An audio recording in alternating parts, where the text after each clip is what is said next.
Well, I decided to, I'm gonna tear this motor apart, and I'm gonna make it into a large one of my solar pulse motors, but it's not gonna be driven by a solar panel, I don't think.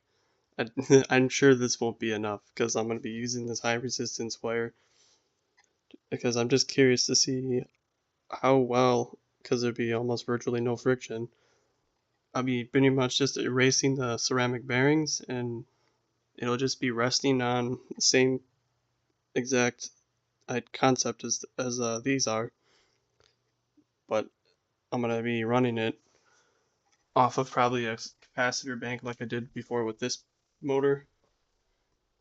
And so I got myself my rods and my shaft. So that'll be coming up. I'll be curious to see how low this can run. If it could run all the way down to like a couple volts. Because otherwise it spins really good like this without like what it like the pivot point or like the needle is gonna have virtually almost no friction. This already has hardly any friction because it is just levitating, but there is still a fair amount of friction along the bearings.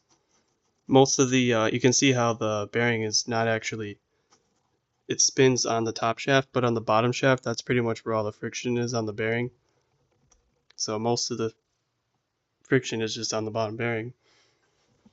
I mean, it has been pretty good like this, but I have a feeling once I get where it's just resting on a needle point, it's gonna have, and then I'm gonna put a threaded screw or a bolt with the magnet to attract to the top of the shaft, so I can adjust the amount of attraction to the top, so I can get it to the point where it's almost levitating. That's my goal with that. And then I'm gonna have instead of the top coils facing each other, all gonna be facing the same direction, just like my solar pulse motors. But I'm just gonna be very curious to see how low it can run down and how little it will use. It should be very, very significantly less than this. Even though it's not much friction, I guarantee it, there's still quite a bit at the base on that bottom bearing. So, yep, that's what I'm gonna kind of work on now. Alright, talk to you later.